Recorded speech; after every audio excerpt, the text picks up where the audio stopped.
someone had said you're going to be as big as like Lady Gaga for a minute, I would have been like, fuck this shit. Do you know what I mean? I would have run a fucking mile. Hello and welcome to The World as It Should Be, a podcast in which we ask our guests to tell us what they would change to help create their perfect world. By listening to what they'd like to change, we'll hear more about who they are, what they do, and what inspires them. This podcast is brought to you by the team behind Prima Donna, a uniquely anarchic and joyous festival of everything creative. My name is Shona Abianca and I'm a book publicist working with some of the most thought-provoking authors writing today. I'm Catherine Riley, a writer and director of the festival. We're delighted to be your guides on this podcast adventure. The World as It Should Be from Prima Donna. Eleanor Kate Jackson was born in London in 1988. She formed the band Roux in 2006 and became a global superstar 3 years later, aged 21, with the release of Roux's self-titled multi-platinum debut album, which included the singles In for the Kill and Bulletproof. In the UK, Bulletproof went straight to the top of the singles charts and also made the top 10 of the Billboard Hot 100 in the US, with the album going on to sell over 6 million copies worldwide. It also won the Grammy for Best Electronic Dance Album, and in 2012, Ben Langmaid left the group, leaving Elly performing solo as Roux. She released a second album in 2014 and her third in 2020 on her own label, Supercolour Records. This week, Roux's cover of the Gang of Four classic Damaged Goods has been released as an EP with new club remixes. It also features on the multi-artist compilation album The Problem of Leisure, a celebration of Andy Gill and Gang of Four. Elly, welcome to the World as It Should Be podcast. Hello. So before we move on to your three things for creating the world as it should be, we want to talk about your new EP, the video, which I was very privileged to have a sneak preview of in real life last week. Can you tell us how you got to know Andy, how the record came about, and what your hopes are for it? Yeah, I met Andy first with Catherine at a David Bowie event.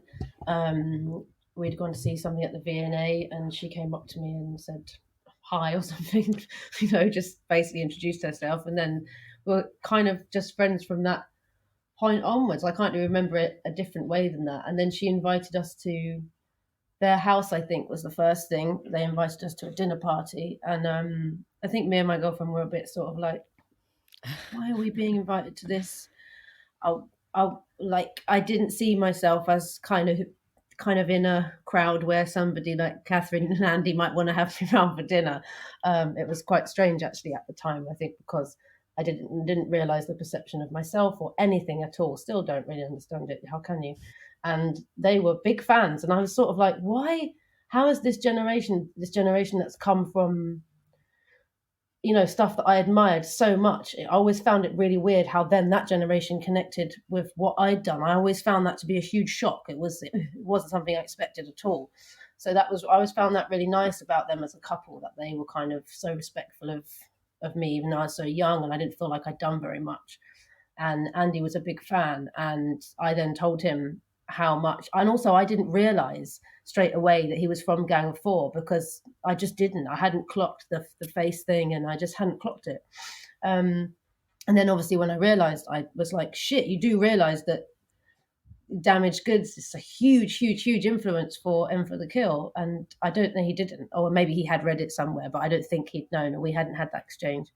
And it was just really nice because I could then tell him how that record had influenced what I'd done, and then how that had brought kind of punk into a different realm for me. And it was just nice. And then when he asked me to do this, I was completely flattered and almost an embarrassed way, because I was like, fuck, you've actually let me do this tune that meant so much to me. And I know obviously he's worked with huge bands like the Red Hot Chili Peppers, who I was actually a big fan of when I was like 12, 13. I still like a lot of their songs. Like, they're one of those bands that you're like, really? Do you like the Red Hot Chili Peppers? But I really, really, really did. I think the songwriting is amazing. I think the melody writing is amazing. I get why some people don't like it stylistically, and it's not something I put on, now, but fucking brilliant band. And I thought that he'd give Damaged Goods to, a band like that.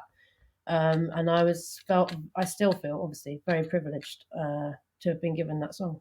It's great. So just picking up on what you said, I'm interested in the dinner party thing. We know that Catherine is a ridiculously, I'm going to say precocious cook. And She Andy has was the most complicated ingredients, and she makes it sound so simple. yeah. And Andy was a real wine buff. So can you remember what you ate and drank, or what?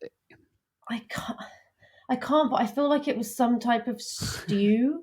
But like, not when I say stew, I don't think it was like a simple stew. I think it had like rare Nigerian Yeah, ingredients in it, that kind of thing, you know? completely standard. Excellent. And have you returned the favor and cook for them? Oh yeah.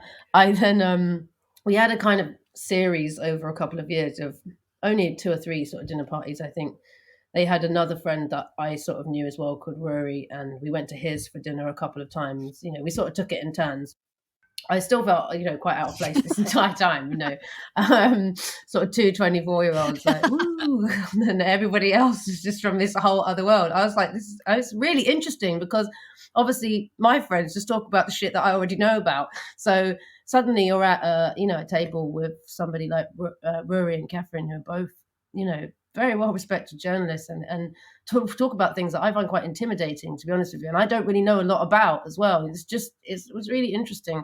It's really nice to be invited to those dinner parties. And anyway, we had a few, but there was one here where we finally returned the favor, and turned out Rory, because he works at the Observer and knows Jay Rayner, or employed Jay Rayner at the time, I think, and Jay Rayner lives on my road.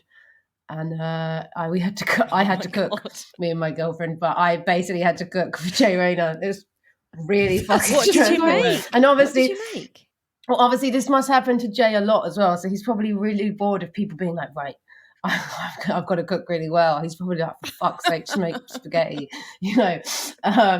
Yeah, yeah, Jesus. I just made like some. So I just made some za'atar crusted lamb, something. As you do. Just And threw then that I made, yeah, I cooked from the Sabrina Gayor book, nice. who I Yeah, really like, that lovely. Persian cooking. And I made some pistachio and feta dip. And I also made this really wanky starter that was like, you know, the striped beetroot. I sliced that really, really, really thin, you know, like mandolin sort of style. And then I had that with nectarines and like really nice, different coloured heirloom tomatoes rather, and burrata. That just sounds And great. I was think we're going to come sounds round, really actually. good. Yeah, it was really good. What I love about this is, like, you were really young. You were like in your 20s. You were like holding your Yeah, own. I was like, oh, and my partner made a blood orange tart, so you know, but like good. it was perfect. He Oh said my it was one of the God. best tarts he'd ever had. I don't think I recovered for about a week after that. And also we realized before we had the dinner party, we realized that the oven broke like 2 days before. So I had to get a new oven. Then we realized the table actually wasn't big enough. We didn't have enough chairs. So then we had to buy a new table. So the dinner party cost like $2,000.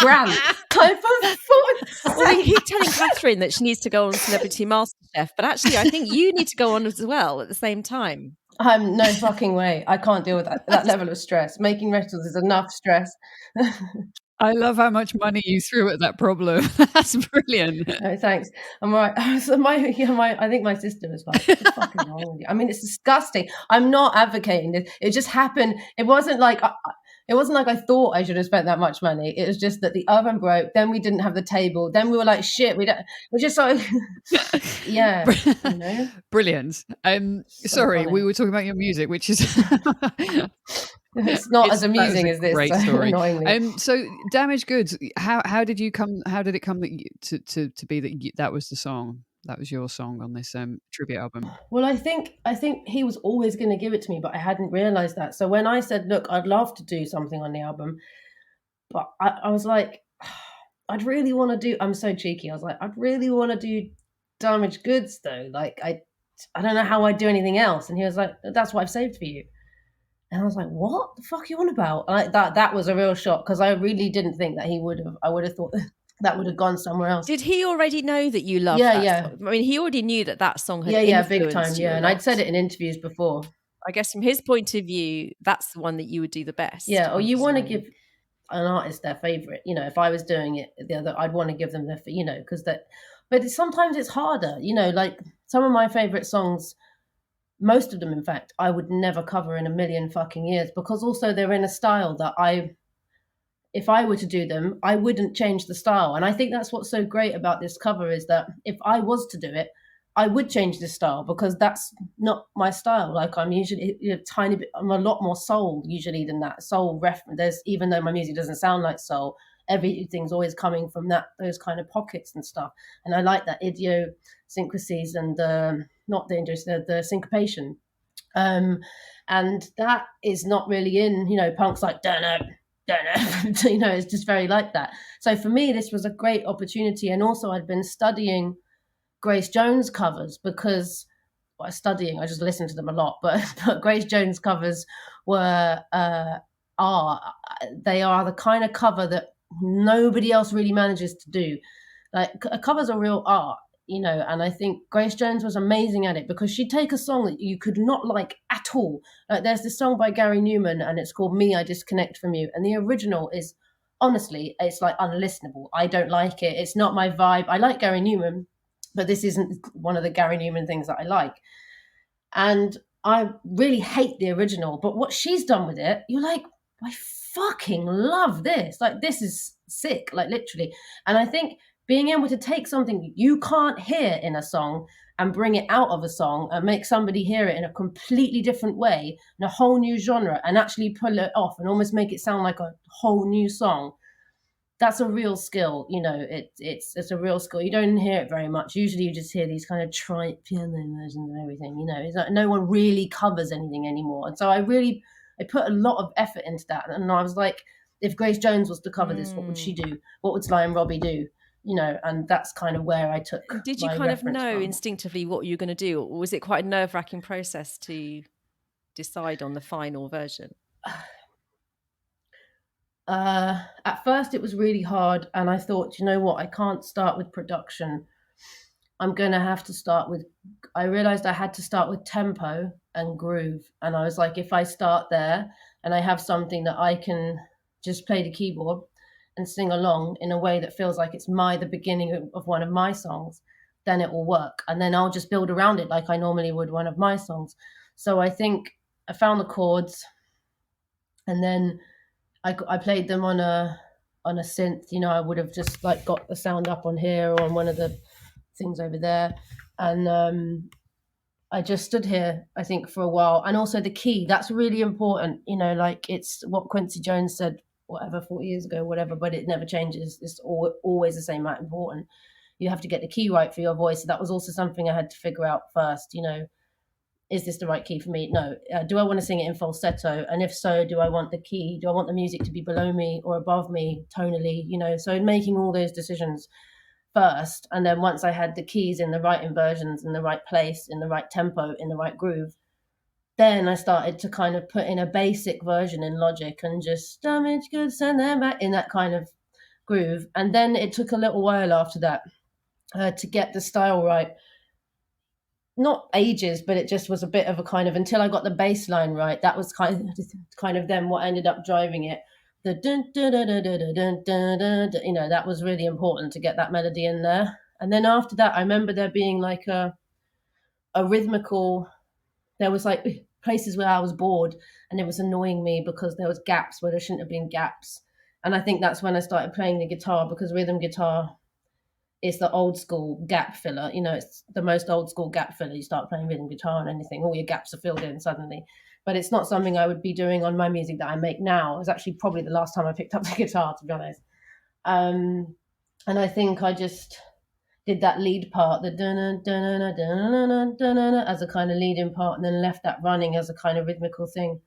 And then the slide guitar was what really brought the whole tune to life. That's when it was like, that's when it kind of brought that whole thing into it. So, yeah. And then once it was that, obviously the structure's already there because it's someone else's song. So then you just have to make sure your ins and outs are right. And it was sort of done, Easy.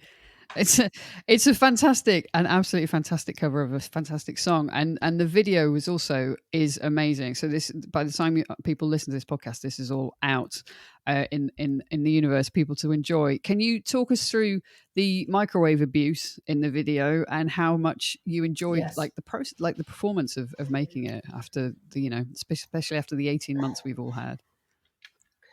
Yeah, it was I didn't realize until afterwards, but it was, God, I needed to do that. I really needed to do that. I really needed to do that. It was like a free rage room, where you just go and hit things. It was brilliant. I needed to do it on so many levels. I think I needed to do it because it's been the pandemic, and hitting a microwave for like 5 hours was, God, that was good. I got out some serious These were all tension. microwaves that And were then, already broken, by the way. They were not yeah, they were not yeah. in use. We didn't buy brand new microwaves. Yeah, they weren't plugged in. Don't write in. Yeah, microwaves were harmed in the making of this video. But yeah, I think, and then on the other level where it was really important for me was just that I hadn't minded not performing over the last sort of 18 months, because I accepted the situation, it was what it was. But B, also I felt like, I'm not saying I'm a religious person, but at the same time, I'm kind of a believer in flow and things happening, sort of sometimes it feels very serendipitous the way things happen. I don't think there's no meaning behind it. And I think I also kind of had a huge realization when all the pandemic hit, where I was like, shit, yeah, I do really want to perform, and I do need to do that, and I do miss it, and it is important, because you have to practice things, in order to be good at them. I don't want to go on stage and look all rusty. So that was bothering me. But then at the same time, I was like, but there's so much shit you need to figure out with what's going on with your music. Like, where are you going now? Where are you going stylistically? You don't want to make another disco influence record. You don't want to be on the same level that you've been on for the last however many years, which I've intentionally put myself in a different space over the last sort of 8-9 years than I was in on my first album, because my first album scared the crap out of me. I was way too young to deal with that. And I fucking ran away. And I've been happy with where I've been, but I'm not really happy anymore. I'm not an unhappy person, but ambition-wise, I'm not reaching where I want to be at all. I've been happy with it until now, but now my ambition is very different. And I think this time made me really be able to do that, which I'm grateful for. But then when I get to places like the video shoot, and I got to perform to that level, it was like being on stage for 5 hours. I could have cried at the end of the day. I needed to do it so much. There's a whole part of me, Roux, I've been making her stay indoors. Do you know what I mean? She only gets to come out on her own in the studio, or occasionally when I collaborate with people. I think it's been quite hard on her, that part of me, and I needed that video shoot really badly just to get that out. And I think it's actually weirdly, I know my mum's seen it today, I think, or the other day, and she said it's your most relaxed performance I've ever seen from you. Wow. By miles, and I know it is, because I'm in a way better place and I'm happier and I'm dying to perform. No one's making me perform, no labels there kind of thinking it's somebody else telling me to do it. I was like, yeah, fucking can't wait to do this. And I don't think I've really had that in my career, and I think people have been able to see that in me as well, this kind of hesitance, and I'm not quite grateful for where I am, because I don't know if I really want it. And I think it's made me have a friction even, with my own career, I don't feel that's there anymore. It's fucking amazing. Yeah. It's really nice. So you've had to force time to think about what it is you really want, I suppose. Yeah, and what I can actually handle, and whether it's what I can handle as a damaged person, or whether, if I'm not a damaged person, if I can handle way more. So I've just tried to get rid of some of my fear, and all of my fear, had so much of it. Tried to just not put it to one side, deal with it, understand it, and get rid of it. And that's really obviously helped, because, even my manager was like, you're too scared to do the things that you want to actually do. Even if you got there, I feel like you'd back off, like that. And he was totally fucking right. And I'm really glad I've got a manager like him, to kind of see me and mirror what's happening with me back to me. He's very accurate. It's been a very, very, very revealing time. And is that fear that you're describing, is that because of having such massive success when you were so young, or do you think it's an inevitable part of like a career journey? We all have, in whatever careers we choose, moments of feeling like we're on top of our game, and others where we're like, fucking hell, I don't know what I'm doing, or what I'm doing isn't good. Or imposter syndrome sometimes. Yeah. Or I think I've never had imposter syndrome. I'm too cocky for that.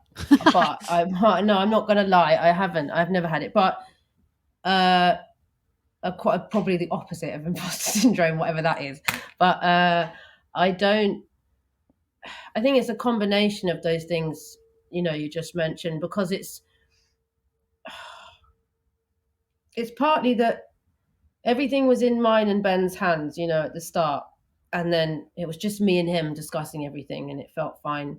And then suddenly I got a huge, huge manager, a very powerful manager. He's died now, but he's a very powerful manager at the time, and was for many, many years. He used to manage George Michael. Like, if that's not intimidating when you're fucking 8, 19, I don't know what is. And he was still a big manager. It wasn't just something that happened in history, and then I got signed to Universal. Then they made me their priority act. I just finished school. Yeah. I'm not saying this, I'm the first person this has ever happened to, Charlie XCX, Billie Eilish, the list is endless, but you can only have your experience. And mine, I think what happened was, everywhere where I was comfortable, I suddenly just wasn't comfortable. I hadn't thought about the fact that I'd have to like be away for like a year. That hadn't come into my mind. It sounds ridiculous, but when I got signed, I'd done like 10 gigs or something, maybe less than that, maybe like 4.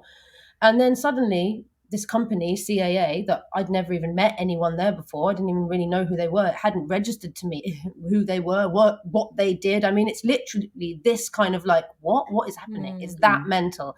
Suddenly I had this piece of paper in front of me that was the next year of my life. Every single day was mapped out. Oh my God, that's so Where scary. were you for that year? Where were you going?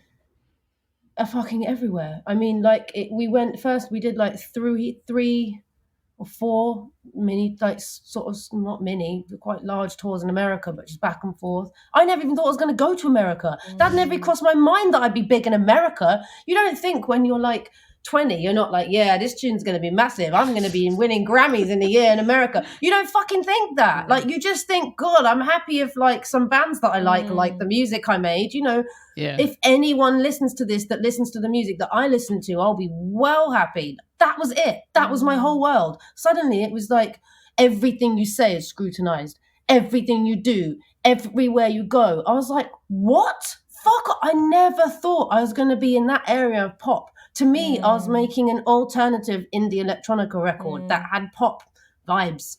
That was it. I never thought I was going to be this. If someone had said you're going to be as big as like Lady Gaga for a minute, I would have been like, fuck this shit. Do you know what I mean? I would have run a fucking mile. That's not where my head was at. Like, it just wasn't. Did you have anyone with you on tour? Was anyone with you, able to come with you, that you knew and trusted? And I actually had my sister as a PA for a while, which, is fucking hard as well. It wasn't easy on her, and it wasn't easy on me. And it was better than not having her there. Fuck, I would have died if I hadn't had her there. And my partner came with me a lot as well. But it's difficult, it's then you're asking somebody to come along on your life. It's hard. But even for an experienced artist, that's tough when you're that young and inexperienced. Yeah. And it's an unreality, isn't it? Being on tour, it's not. Yeah. Well, also there's no remorse. Like, if I was like, shit, I can't do this. I don't know how to do this. I can't do this. I just don't want to go. They were like, oh well, you're contracted. That was it. Like, that was it. That was the discussion. Oh well. God. Go and have an adrenaline shot, don't give a fuck, basically. And also because I'd been quite moody, because this whole thing was freaking me out, I was a flipping nightmare. So of course I was a nightmare. So they were like, I don't give a shit about her, she's a nightmare. No, like, oh, do you know what, we're older people that should understand better. We're 40 years old. Maybe we should have some level of intelligence and understanding that this is a 21-year-old that's fucking freaked out. No, instead I'm just a dickhead. And that was the bit that really hurt. I was like, you lot should know better, man. Looking back, I would have treated that person. I would have taken her to one side and been like, are you okay? They didn't give a fuck. They didn't give a fuck. Yeah, they should have cooked you dinner with Catherine and Andy and sat down like adults. Made me hit they should have got a microwave and given me a baseball bat and let me get it all out.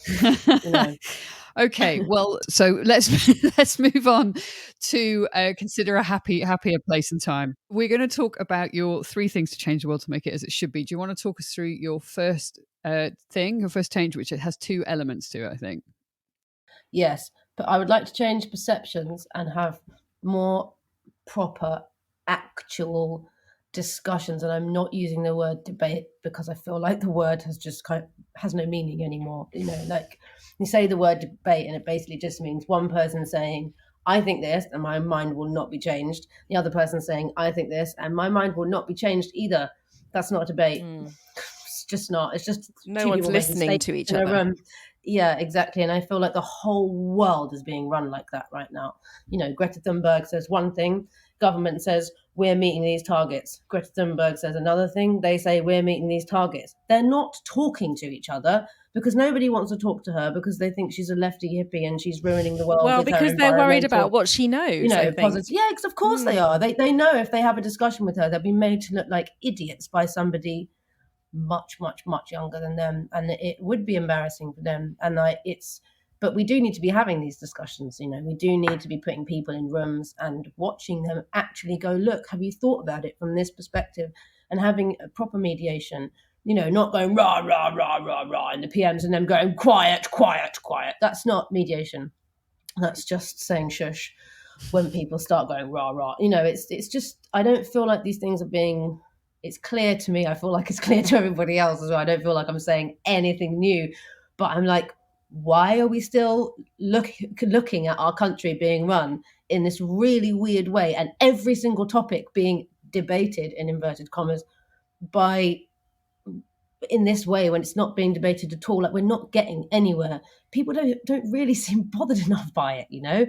Like, even on the, Andrew Marr clearly has just left the BBC, wants there to be more real discussion. Will it happen though? I don't know. Yeah. How do we make it happen? I mean, how do we have to get people with opposing views in the same room and have I'm Yes, thinking about with the rules. rules. We need more rules. So Rules. with Biden and Trump, those debates that they had in America in the lead up to the election, Well, that they they weren't just couldn't. debates, were they? No, but there was all that build up about we're going to get a moderator and he's going to be really tough, and then it was just a absolute bun fight anyway. Shambles. Yeah, but Shambles. the problem is it can't be. If you have two leaders that are both vying for the same position, clearly that is not the right environment for a debate, because it's competition. You can't have competition in a debate because it means that one person, if one person goes, actually, do you know what, mister, you are actually right about what you just said, the other people are going to go, weak fucker, because of perceptions, Yeah. because of this bullshit perception stuff about being manly and holding your own and you've got to stick to what you, but it's like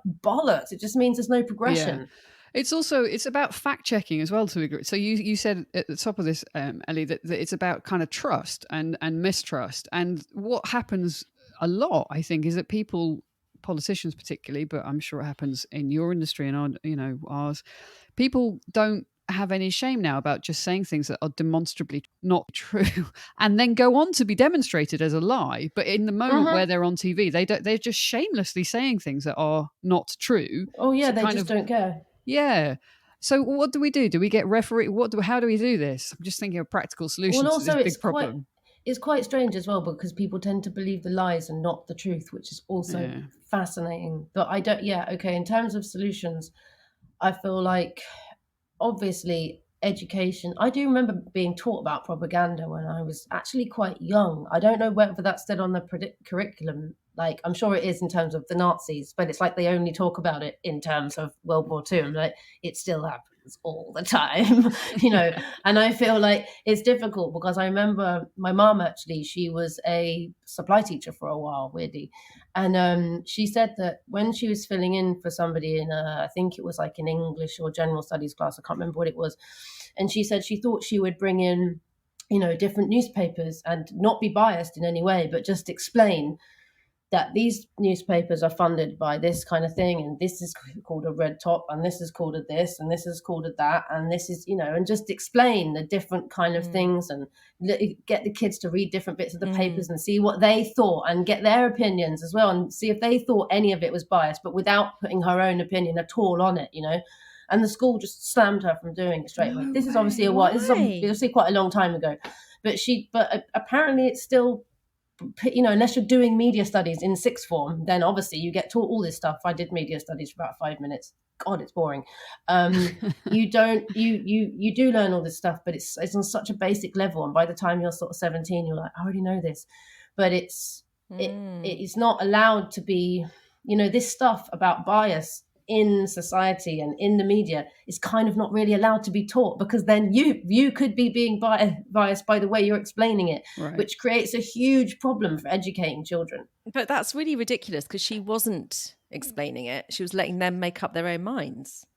Well, she wasn't given the chance to No. try, because when she presented the idea, it was shut down, because obviously then you can, then parent, then you only have to have one parent complain, why is my child being taught this? Why is my child, what does this mean? We read The Sun, and then they said, what does this mean about this? I don't know. It only takes one thing. We live in a society where it's very hard to implement new information and to insert new information into society without people being very, very, very suspicious of what their children are being taught. What is this? It's weird. Who would you like to have a proper chat with? Who's on the top of your list? Or is there an issue that you kind of feel like you haven't heard a sensible discussion around yet?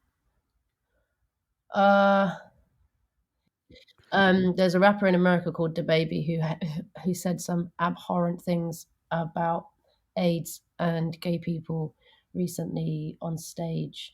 And I think some of the shit I've seen in defense of that by other rap artists, like people generally in that community, is really scary. It's really fucking scary. Like, to me, I've always erred on the side of liking black music more than most other music, just always have. Grew up on a lot of Stevie Wonder and Motown. I've just always liked it. So I see a lot of news about that, about, rap and hip hop and stuff. I do listen to quite a lot of that as well. And I think that debate, I think, people like Lil Nas at the moment, who is gay and is a rap and pop artist, it's that friction between gay culture and black culture, I think, is, like, on gay people's side, they can be racist and it's not healthy, and there's a lot of kind of misconceptions going on there, and then on the other side, same thing. And I think that debate is taking place in some places. I'm not going to say it's not, because it is definitely online, but I don't know if it's a debate or if it's just fuckloads of comments, and I think that's something. And then I think that feeds into what happened with Dave Chappelle recently, where I had to watch that special because otherwise I can't comment on it. And when I first saw the clips from it, I was like, fuck, this is fucked. This is fucked. Oh my God, fuck him, fuck this. But then I had to watch the whole thing, obviously. And a lot of what he says unfortunately gives license accidentally. I don't think he's doing it on purpose, but comedy gives license to all sorts of things. Ricky Gervais does this all the time as well, and people don't have quite as much of a go at him for it. I think that has to be said, because there are other comedians that are aggressors in society, and it is their place, and Dave Chappelle has always been that guy, but you also can't give license to homophobia and transphobia in your comedy sketches, which is what he kind of did, on purpose or not is irrelevant. And I can see why there's been the backlash that there's been, but he also made a really good point when you watch all the way to the end, that a friend of his that is trans killed themselves because of the amount of abuse that they were receiving for defending Dave Chappelle because they were a friend of his. That point is hard to ignore, however wrong he is about all the other stuff that he thinks. And I'm not the kind of person that hears one thing that someone says and deletes everything about them after that. I'd like to listen to everything they've ever said and put it together to create a picture of that person, not just take one thing and be like, that's it, you're scratched, because you do a lot more than most people do. Yeah, I wouldn't want somebody to do it to me, and I don't think anybody else would. Everybody says shit sometimes that they have to 10 years, 5 years, 2 years, 10 minutes later, they have to go, fuck, actually, shit, I didn't realize. Maybe I didn't realize the pain that will cause. Maybe I didn't. I've said some shit that is really fucked up. Like, I've been pulled up on it, and I've looked back, and it's like, oh my God, Elly, what the fuck were you on? It's it, but everybody, you have to allow people to make a mistake as long as they are genuine in reform, and in learning and understanding. I don't get from Dave Chappelle that he wants to hurt people, but he definitely has. And I think that discussion between he's recently said, I don't know if it's true what he said, whether he really would get in a room with trans people. I don't know which side of the story is true. They both say that they both asked for it, and neither side is actually coming to the party.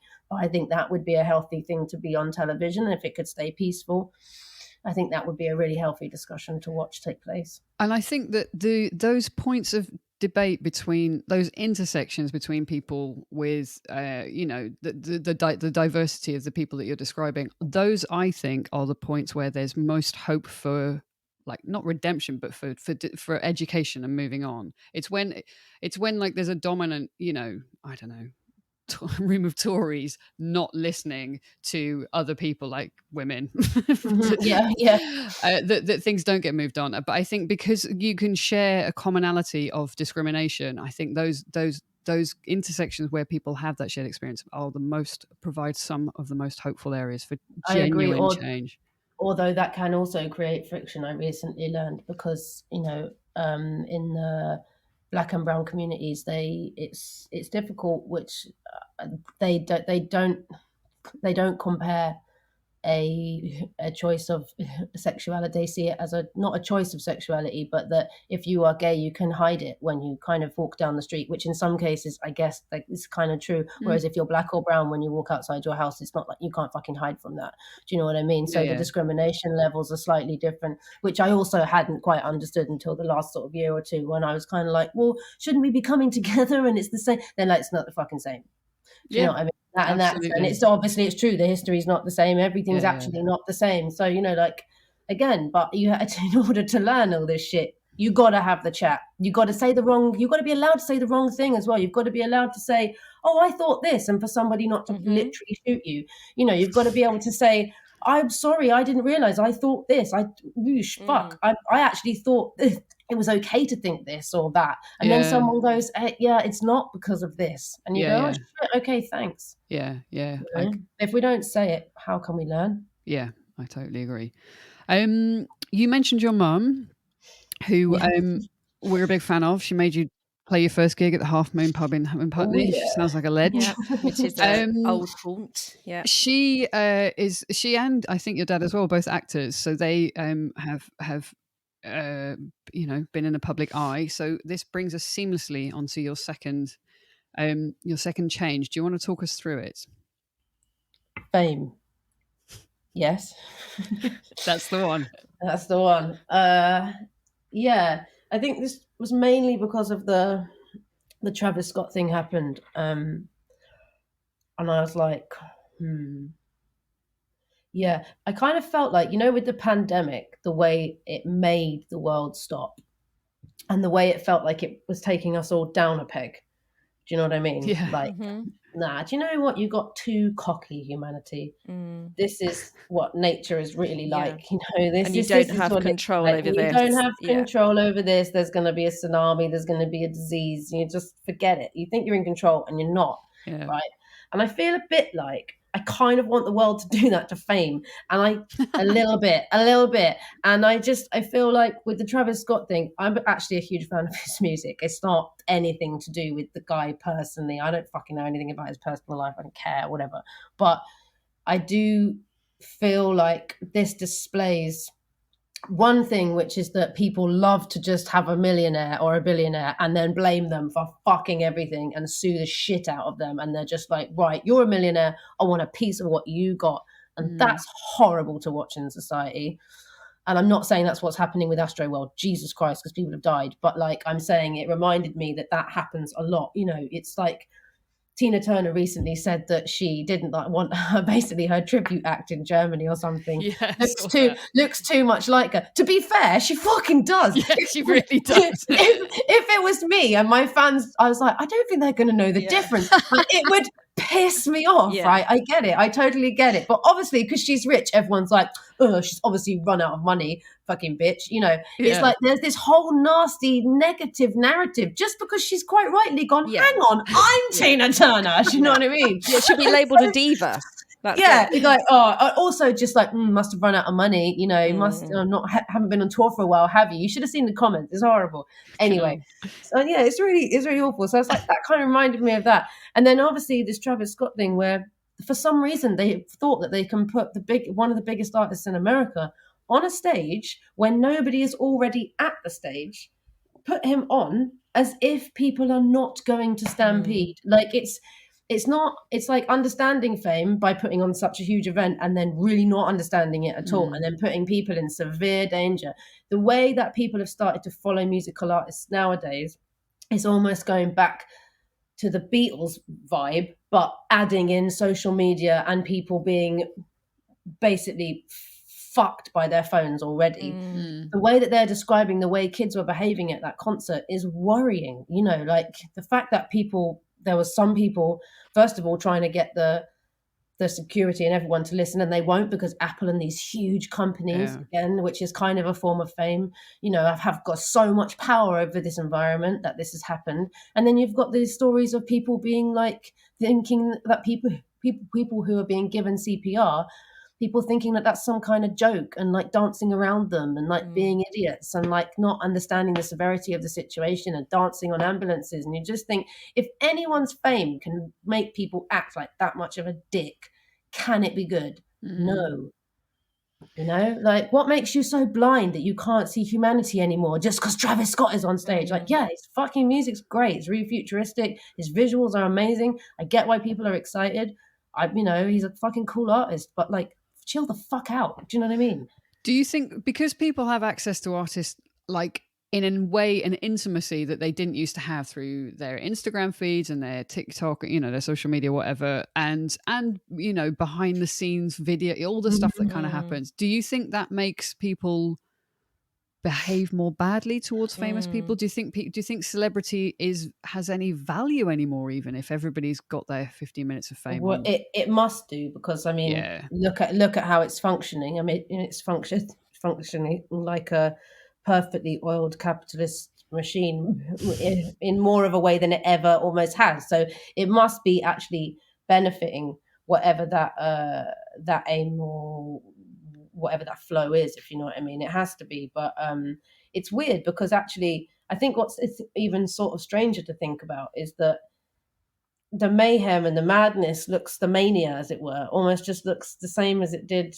Maybe it's even less than it was. I wonder if it's maybe has watered it down a little bit. I think because it's kind the of mystery's gone.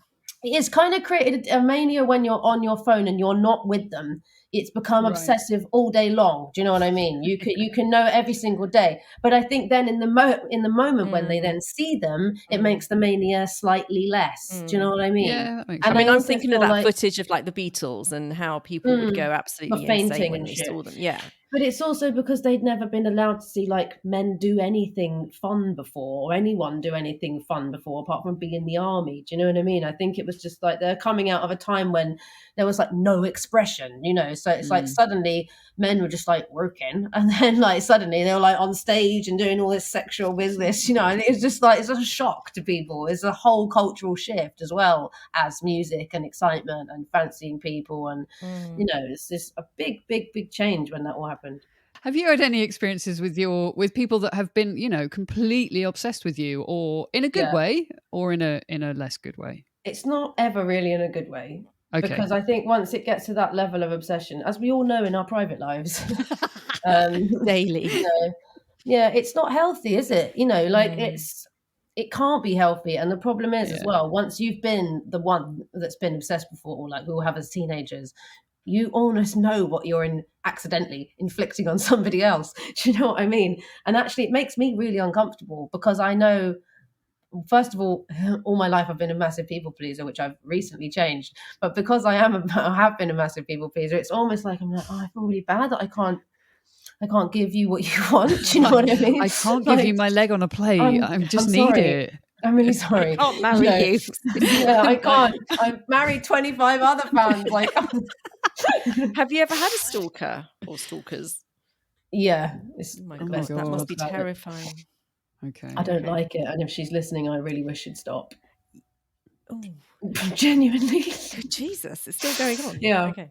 I don't actually, but you know what? It's been a while now since there's been anything sort of happen. But it's a very strange situation. Oh, and the police are really helpful as well, if you want to know. Not.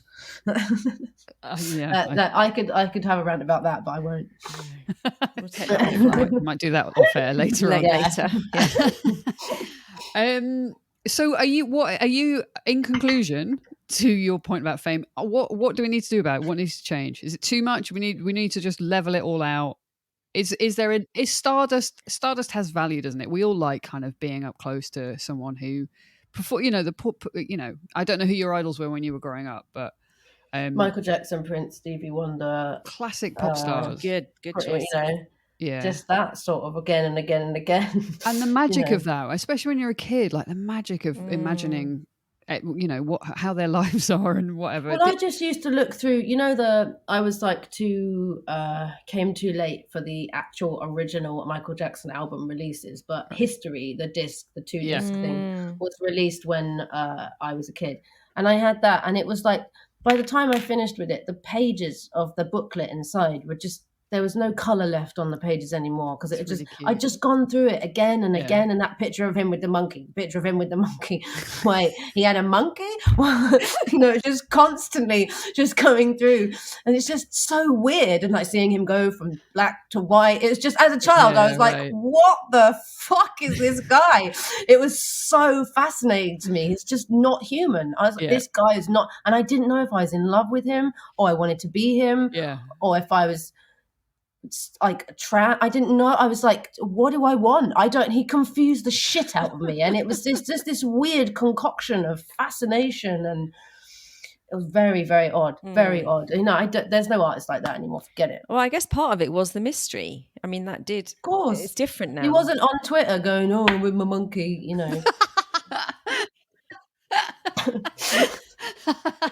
I wish that Twitter feed existed. It would be so good. Me and Bubbles eating popcorn in bed again. Hashtag eating nuts again. Bubbles forever. Right. Okay, so I think there's room. I think we're saying there is room for some fame, some extreme levels of fame. There, and some fame is really inspiring, but it's also, it always comes with like unwarranted power as well. There is obviously, like, then celebrities just go mental with power. Also, I've noticed there's a specific breed of modern celebrity, right? There's a few of them, not going to mention any of their names. Okay. There's a few of them, and they're so smug. They look so like dripping in being so pleased with themselves in a way that I find unbearable to look at. And I don't feel like stars of the 80s and the 90s, even maybe Oasis sometimes look pretty pleased with themselves. But, I'm not saying that. Of course, there's been smug artistry before, but I don't feel like the biggest people in the world, you just looked at pictures of them and went, oh God, their face is just a not. Do you know what I mean? You didn't think, God, they look so happy with themselves and their album's actually rubbish. I didn't think that about 80s stars or 90s stars. I think it so much now. I'm like, why do they look so smug? And how can everybody else not see it? And it's not attractive, and it's not a nice place for an artist to be. You should have a vulnerability, and you should have an intent. You shouldn't just look like, look at me, bitch. It shouldn't be just that. Right, on that angry note, let's move to your third and final thing, which is going to ramp up the rage. The rage. Let's go. Talk us through it. Okay. This is a very local issue. It's so local that it will be completely meaningless to anyone outside of London. But it does have a bearing on all of our sanities generally in cities. And like the things that they're trying to do, to make money, and to pretend that they're doing stuff about the environment when they actually are not doing anything about the environment at all. And basically they've got these things called low traffic neighborhoods, which actually don't say that they are low pollution neighborhoods, which is good because they've just created more pollution in the area. So basically what they do is they close off all these rat runs that hardly anyone was fucking using anyway, apart from people that lived on those roads and drove in that area anyway because it's their area. Apart from that, people weren't actually using them that much. Like, I think there's about 10 less cars a day on this road at the moment, so it's completely pointless. I hope you're counting them. I am. I've actually got a thing in the road that counts. No, I haven't. No, I haven't. But it's just, I think it's the lack of logic around them that I find most infuriating, and I think we can all relate to that. Those things that get changed in your life that have always been a certain way, always been perfectly fine. Don't get me wrong, the environment is not perfectly fine. Pollution in all these local areas is not perfectly fine, but this hasn't changed any of it. So that's where I find the lack of logic. What it has changed is it's made a few roads around the back of this main road that I live near extremely weird and idyllic, but also slightly more dangerous for women at night. All the women I know that live in this area are like, I know now I really don't like walking back from the tube station at night. I really don't like it because there's nobody around. So it's made every woman I know feel less safe in the dark. It's created more pollution on roads where there are, people needing to do bus journeys, go to schools, go to parks, all the rest of it, on their commute to work. So it's just kind of hitting the hardest working people of our city, which I don't understand. And it's just creating these weird enclaves for really middle class, really already very privileged people, and making everything worse. Journey times, cab rides for disabled people to and from hospitals, etc., etc., etc., way harder. And most people in these areas, because they're actually quite, it's still London. You have to earn a fair amount of money to own houses in these areas. Obviously, there's a balance of owned and council owned, but the point is that you're still making it just as hard for everyone to get around. So it's okay for people that only, go and pick their kid up on their bike or whatever, and those are the only little local journeys that they do. But that's not how everybody lives and works. It just isn't. And I feel like it's been made for a certain type of person, by a certain type of person, and not really many other people have been thought about. I understand that they're trying to solve a problem and that they're probably doing it for all the right reasons, but it's not having the impact it needs to have. And if I think I use my car about once, twice a month. Sometimes I get a cab up somewhere, if I have to go to a gig or whatever, I might get a cab. Sometimes I might get the tube there, get a cab back, or vice versa. Depends, right? If I have to take a couple of guitars to a studio, I'll drive, obviously, whatever. These are the only kind of journeys I do. But because I do have to do them, I can't eliminate them from my life. Now, one journey equals two journeys anyway, because I have to be in any car I'm in for 2 times longer everywhere I go. So every journey I do have to do in a car, I'm making the area worse, and so is everybody else. And Brixton has never been more congested ever, and neither have any of the other areas. And it is negatively affecting house prices on roads that were already negatively affected, and it's positively affecting house prices on roads where people were already extremely privileged and rich cunts anyway.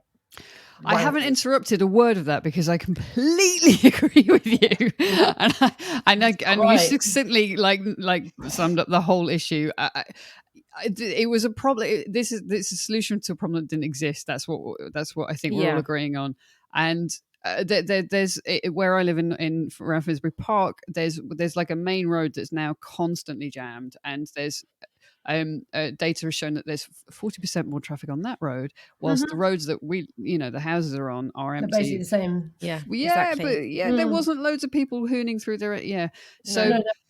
And also, don't you feel like ULEZ is more effective than all of it? Like, it's like the thing is, when you argue these points with these local campaigns, they're always like, "Oh, you just don't want anything to change." I'm like, that is not the point at all. But maybe this wasn't the right way. Yeah, I actually want a lot to change. I would love a lot to change about life, society, community, everything. I would love to, but I'd love you to fucking discuss it with the rest of the community, not just go to the council on your own and change everything for everyone without discussing it with anyone, with no logic. And also the ULEZ already, I feel like the ULEZ has got most of the shitty, horrible cars that were pumping out crap off the road and out of these areas. And that's actually already, I feel, probably been more effective than a year, 2 years of these LTN bullshits where everyone's just getting fined. Also, anyone who doesn't understand it or doesn't, it's not like they put a letter through your door going, by the way, this is what a bus gate is now. We've invented this whole new term. No one fucking told you that. They're just like, oh, you went through one of them bus gates, did you? Twat. Like, what? I don't fucking know what a bus gate is. You never fucking told her. Like, it's just, they literally like come into our trap. Oh, you fell in, did you? Fucking fining you.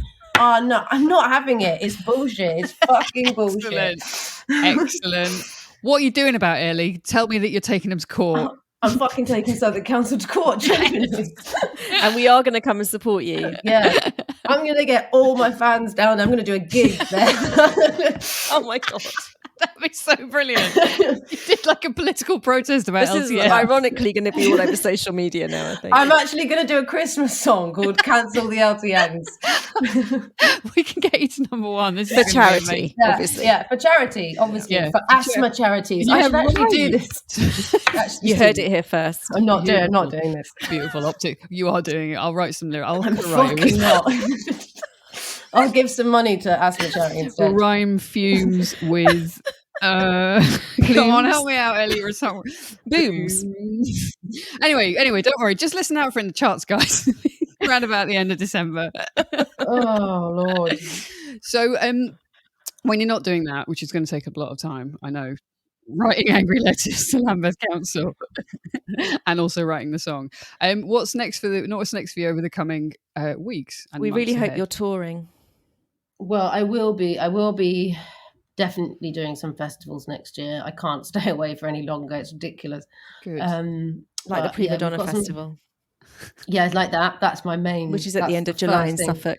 We're kind of planning everything around that, actually. Yeah. You know, that's sort of the main feature. The But jewel we're in the doing crown. the jewel in the crown.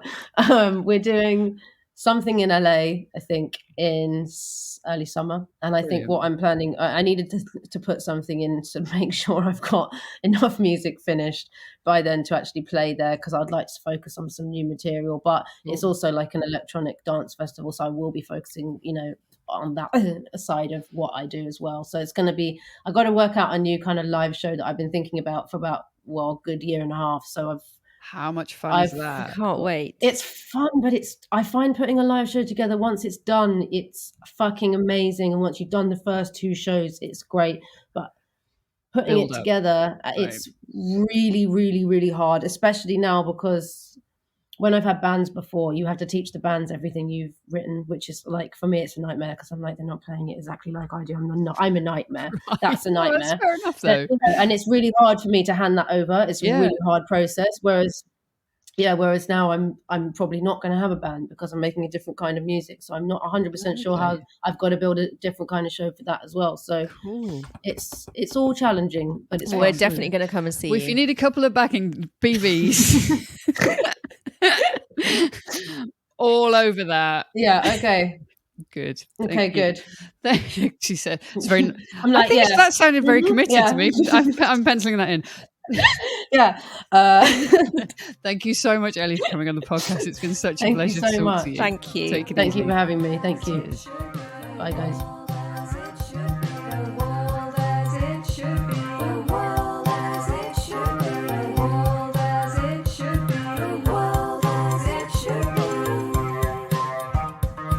The World as It Should Be from Prima Donna.